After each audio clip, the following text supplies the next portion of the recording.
Yang juga jadi sorotan di Kompas Petang, Saudara, Polda Nusa Tenggara Barat menahan Bribtu Rizka Sintiani usai ditetapkan sebagai tersangka dalam kasus kematian suaminya sendiri,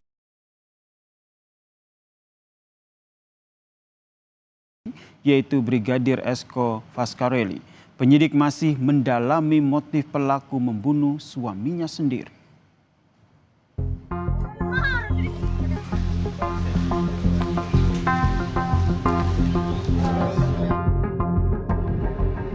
Kasus tewasnya Brigadir Esko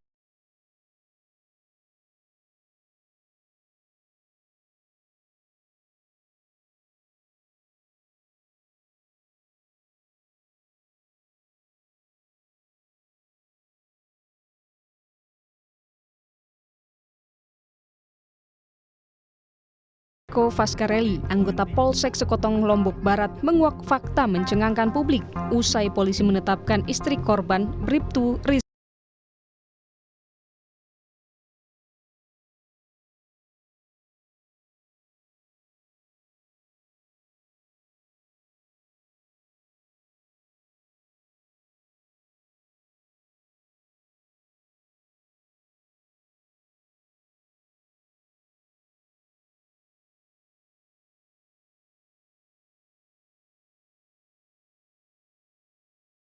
Sintiani sebagai tersangka.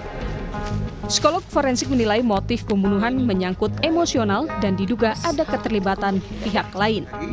Dalam situasi semacam ini, ketika pelaku adalah perempuan dan korban adalah laki-laki, apalagi mereka memiliki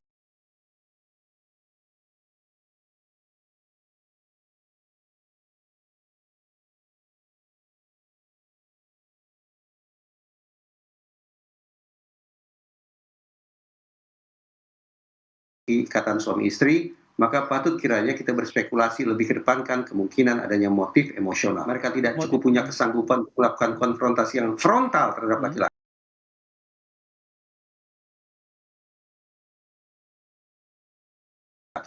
maka dibutuhkan keterlibatan pihak lain untuk menyelesaikan aksi kejahatan yang dia lakukan.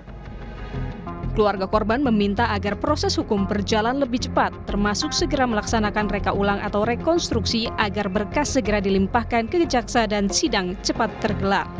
Jadi perkara sudah naik ke tahap penyidikan, terus ada beberapa hal, keterangan saksi dan lain sebagainya sudah diperiksa juga, dan ada keterangan saksi yang dibutuhkan, jadi kami akan lengkapin. Dan intinya itu rahasia penyidikan dan dalam waktu dekat mungkin akan didapat.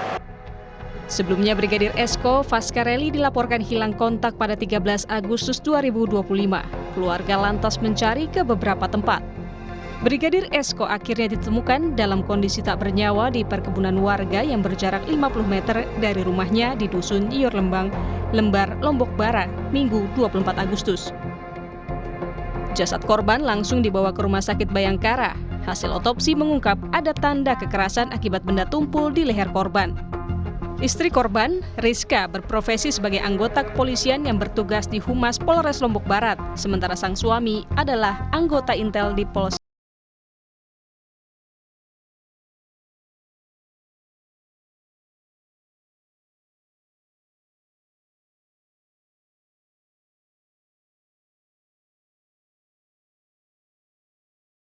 Sekotong. Tim Liputan, Kompas TV.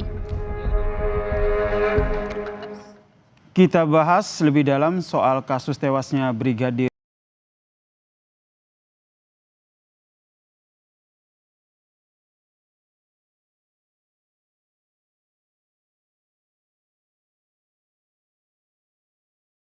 Esko bersama dengan mantan Kapolda Jawa Barat Irjen Purnawirawan Anton Carlyan. Selamat petang, Pak Anton. Selamat petang. Pak Anton, menurut Anda ini sudah ditetapkan istrinya yang juga merupakan anggota Polri juga menjadi tersangka. Tapi mengapa polisi hingga saat ini belum mengungkap apa sebenarnya motif dari kasus ini? Ya, justru seharusnya di dalam hal ini Polri bisa lebih transparan. Karena ya kalau untuk motif dalam keluarga kan, kalau tidak ada keterangan yang jelas ini sangat sulit, dan setiap pembunuhan itu kan ya harus ada motifnya. Ya, kemungkinan kalau menurut kita, kalau motif dalam keluarga itu ya sebagaimana yang pernah terjadi, bisa motif masalah kurang transparansinya keuangan, kemudian juga bisa juga masalah will dan fear. Nah, karena masalah-masalahnya itu pasti sangat-sangat urgent sehingga sampai mengakibatkan terbunuh.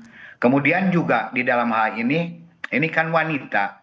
Kalau wanita, saya sepakat ini kemungkinan besar ada kerjasama dengan pihak lain. Karena tidak mungkin ya dieksekusi sendiri, kecuali mungkin ya ditembak ya gitu. Kalau ditembak ya sudah selesai.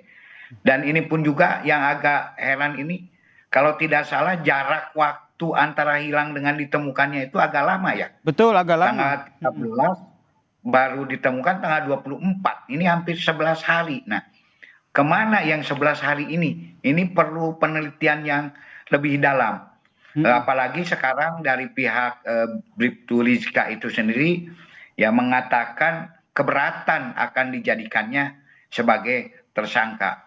Memang jadi menurut Anda, Pak Anton, ada keterlibatan dari pihak lain, tidak ada tersangka tunggal yang sudah ditetapkan oleh polisi, yaitu istrinya sendiri. Karena kalau kita lihat korban ini sendiri kan sebenarnya adalah seorang polisi yang bertugas sebagai intel begitu, yang kita tahu bahwa memiliki keterampilan sedemikian rupa sehingga akhirnya bisa dikatakan apakah mungkin ini pelaku bertindak dengan bantuan orang lain seperti yang Anda sampaikan tadi? Ya, itu seandainya tersangkanya itu adalah istrinya gitu kan. Tapi kan ini juga belum jelas apakah betul tersangkanya ini istrinya atau tidak. Nah, karena adanya keberatan-keberatan dan masalah apakah dia punya keahlian atau tidak dalam kondisi yang lengah ya tetap saja bisa terjadi sehebat apapun juga. Jadi ya walaupun memang kita ahli bela diri saja, tapi dalam titik yang lemah kita bisa saja, apalagi sampai dikeroyok oleh beberapa orang. Ini kan sangat memungkinkan. Ini yang kemungkinan-kemungkinan analisa-analisa yang bisa kita sampaikan. Jadi seandainya memang betul itu istrinya sebagai tersangka, otomatis pasti dilakukan oleh beberapa orang. Dan karena motifnya lebih ya, kepada sangat riskan kalau ya Pak Anton, motifnya lebih kepada arah, maaf saya potong, motifnya lebih kepada memang urusan keluarga, karena ini urusan lebih kepada urusan personal, gitu, karena ini suami dan istri, atau Anda melihat ada motif lain? Kita belum bisa memastikan secara tajam ya, karena kita kekurangan daripada saksi-saksi, ya makanya paling juga melihat dari jurisprudensi yang pernah ada. Kalau masalah rumah tangga itu tidak jauh dari sampai terjadinya satu eksekusi itu tidak jauh dari masalah satu keuangan, kedua masalah adanya pihak ketiga, will atau will. Nah, kemungkinan di sini adanya will wanita lain, tapi ini kan tidak diungkapkan siapa wanita lainnya.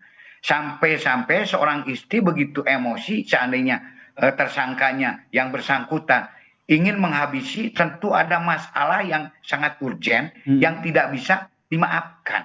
Ini. Gitu. Oke, kemudian dari sejumlah informasi yang sudah disampaikan ke publik, yang pertama sang pelaku yaitu istrinya sendiri ternyata tidak melaporkan kepada pihak desa bahwa suaminya hilang. Kemudian lokasi jenazah ditemukan ini berada di dekat dengan rumah pelaku atau rumah korban. Apa yang bisa Anda baca dari informasi ini? Ya, itu mungkin salah satu indikator kenapa Polres pihak penyidik menetapkan yang bersangkutan sebagai tersangka.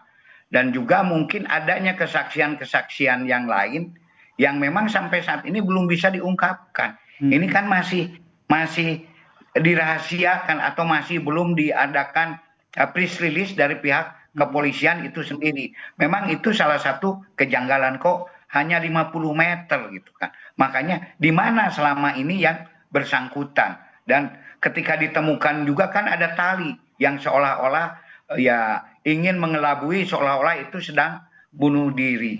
Ini pun juga ya perlu sekali lagi biar masyarakat tidak bertanya-tanya, apa salahnya tim Polri menyampaikan press release mulai dari motif saksi-saksi, tersangka dan lain-lain.